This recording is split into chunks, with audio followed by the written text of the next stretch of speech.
오늘 아침 신문 시작합니다.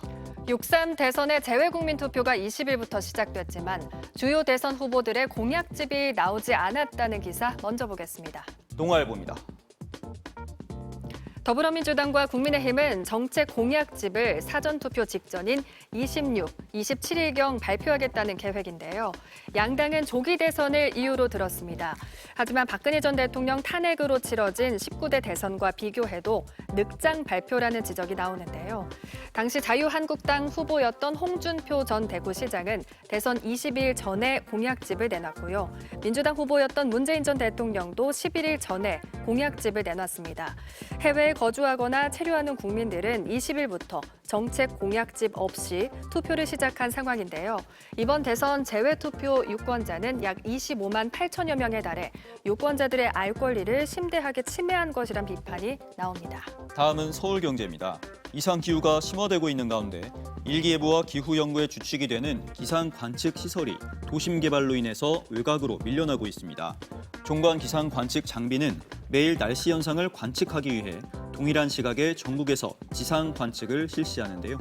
종관 기상관측 장비 지점 97개 중 25개가 지점 위치를 옮긴 걸로 나타났습니다. 문제는 지점들이 지침 기준 이상으로 멀리 떨어진 곳에 이전하는 경우가 빈번해서 데이터에 왜곡이 생긴다는 점입니다. 기상청도 기후관측소 이전을 지양하는 분위기지만 관측소 인근이 개발될 수 있다는 전망이 나오면 관측소를 옮겨달라는 민원 폭탄을 이겨내기 쉽지 않은 실정입니다.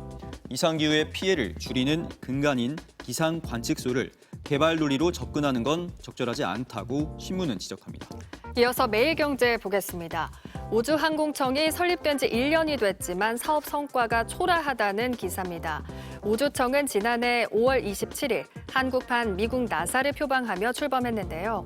나사의 우주 망원경 스피어-X나 태양 코로나 관측 장비 코덱스 개발 등 국제 협력 분야에서 일부 성과를 냈지만 핵심 사업에서 줄줄이 문제가 발생했습니다.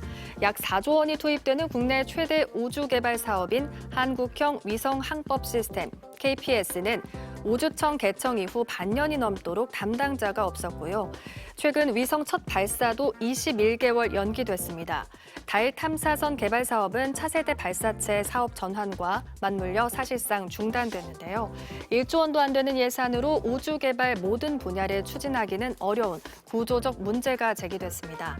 경남 사천에 위치한 우주항공청은 교통 여건도 열악해 우수 인재 영입이 어려우며 우주항공청이 과기정통부 외청 형태의 차관급 기관이라는 점도 한계로 꼽힌다고 신문은 전했습니다. 이어서 같은 신문 기사 하나 더 보겠습니다. 최근 전국 지자체들이 지역 홍보에 귀여운 캐릭터를 앞다퉈 활용하고 있는데요. 과거 시장이나 단체장이 지역을 대표하던 관행에서 벗어나 각양각색 캐릭터가 지역을 상징하게 됐습니다. 광주광역시는 시정 캐릭터 빛돌이의 결혼식을 개최해 전국 23개 지자체와 31개 기관 대표 캐릭터가 하객으로 참석하는데요.